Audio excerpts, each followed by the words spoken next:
नमस्कार प्यारे दोस्तों, स्वागत है आपका।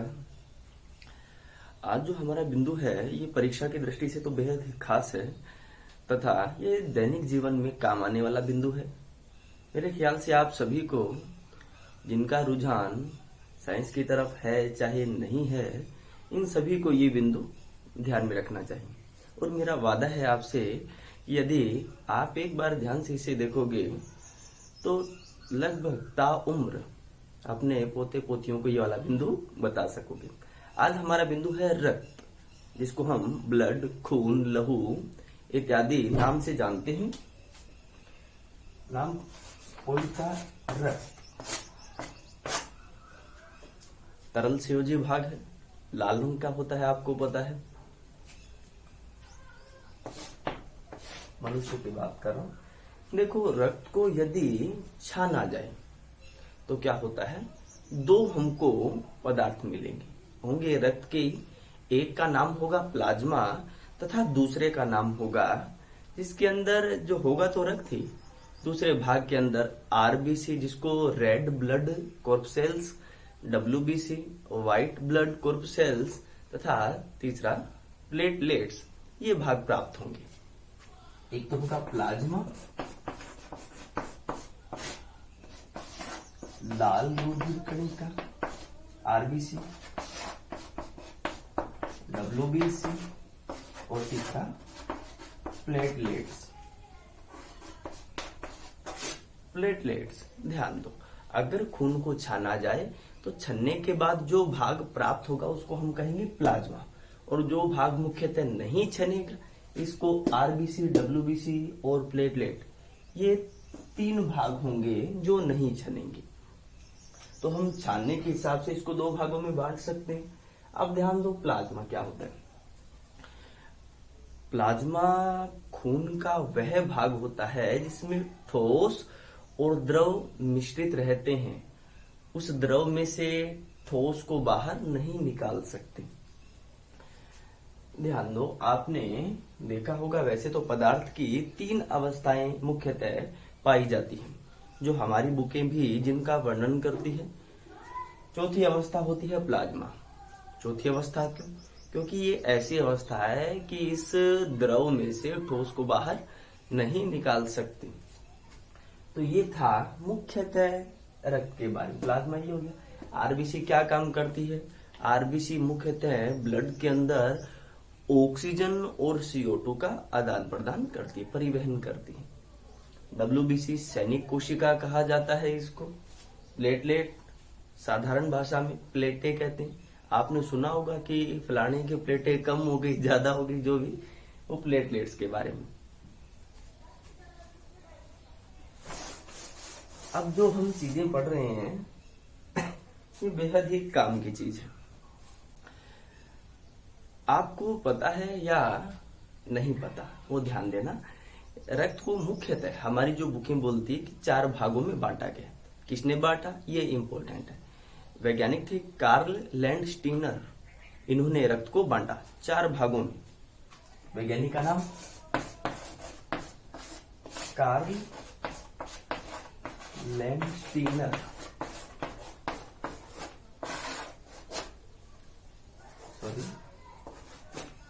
Karl Landsteiner. खून को, रक्त को चार भागों में बांटा, जिसका जो इस प्रकार से है। रुधिर वर्ग A, B, AB और O। अगर मैं बायोलॉजी की बात करूं या शुद्ध बायोलॉजी के अंदर, बायोलॉजी वैसी शुद्ध बायोलॉजी के अंदर O कोई वर्ग नहीं होता, इसे हम शून्य वर्ग कहते हैं। बताऊंगा क्यों कहते हैं। देखो, रुधिर वर्ग A, B, AB और O। जो रुधिर वर्ग A होता है इसमें मुख्यतः जीन पाए जाते हैं IA, IA। या इसको अगर मैं ये लिखूं IA और स्मॉल आई, ये देखो स्मॉल आई क्या है, ये कमजोर जीन है। अपने आप को ये व्यक्त तब तक नहीं कर पाता जब तक इसके साथ प्रबल जीन लगा हो। अब कमजोर का मतलब ऐसा नहीं है कि वास्तव में ये कमजोर है, नाजुक है, पतला, ऐसा कुछ नहीं। बी के अंदर ठीक इसी तरीके से आई बी और I B small I. A B के अंदर ए होगा और बी होगा। ओ जिसको हम शून्य कह रहे हैं, न तो ए जीन पाया जाएगा न बी जीन पाया जाएगा, स्मॉल आई लगा। अब ध्यान दो, जो बात आपको याद रखनी है वो था रुधिर वर्ग 4। वैसे मुख्यतः और भी रुधिर वर्ग खोजे गए, रुधिर वर्ग एम, रुधिर वर्ग एन, रुधिर वर्ग एम एन, लेकिन हमारी बुक के अकॉर्डिंग ये अभी तक 4 प्रकार के। अब क्या होता है कि खून के अंदर या हमारे ब्लड के अंदर मुख्यतः ये 4 रुधिर वर्ग। अब रुधिर वर्ग है तो एंटीजन भी होता है। एंटीजन क्या होता है? ए में। अब याद रखना, जो बात आपको याद रखनी है बस रुधिर के अंदर यही कि ए रुधिर वर्ग वाले व्यक्ति में कौन सा एंटीजन होगा? ए। कौन सा? ए। और एंटीबॉडी होगी, इसको जानबूझकर स्मॉल बी से लिख रहा हूं क्योंकि कैपिटल बी इधर लिखा हुआ है। एंटीबॉडी कौन सी होगी? बी। अब ऐसा क्यों होता है या ऐसा क्यों हम लिख रहे हैं? अगर ए ब्लड ग्रुप वाले में एंटीजन तो ये, एंटीबॉडी अगर ए होगी, देखो एंटीजन और एंटीबॉडी में एंटीजन और एंटीबॉडी में घनिष्ठ मित्रता होती है।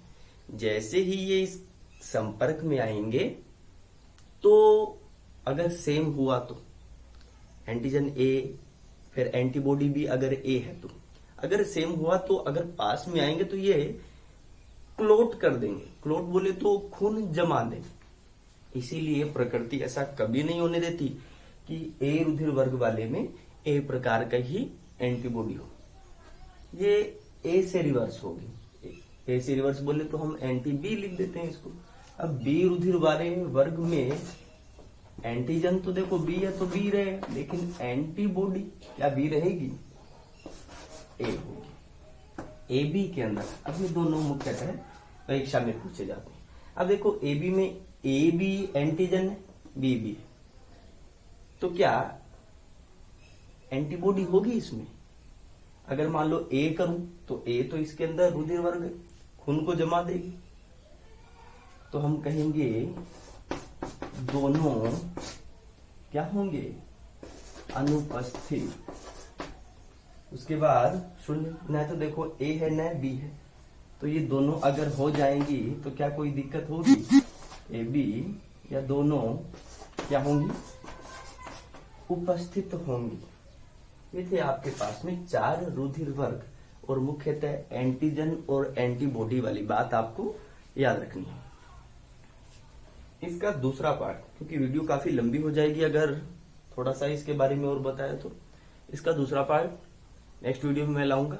आशा करता हूं कि आपको वीडियो अच्छी लगी होगी। एक इसका उपयोग क्या है इसका कि जो कुछ जमीनी विवाद होते हैं, पैतृक संपत्ति, जिस पर दो गुट या 2 समूह लड़ाई कर रहे हैं या हक जताते हैं कि ये मेरी पैतृक संपत्ति, वैसे मामले के निवारण के लिए ये ब्लड ग्रुप वाला,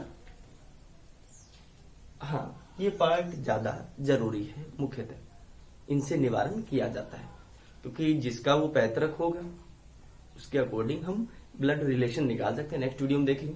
आशा करता हूँ वीडियो अच्छी लगी होगी। हंसते रहिए, मुस्कुराते रहिए, अपना और अपने परिवार वालों का ध्यान रखिए। जय हिंद दोस्तों।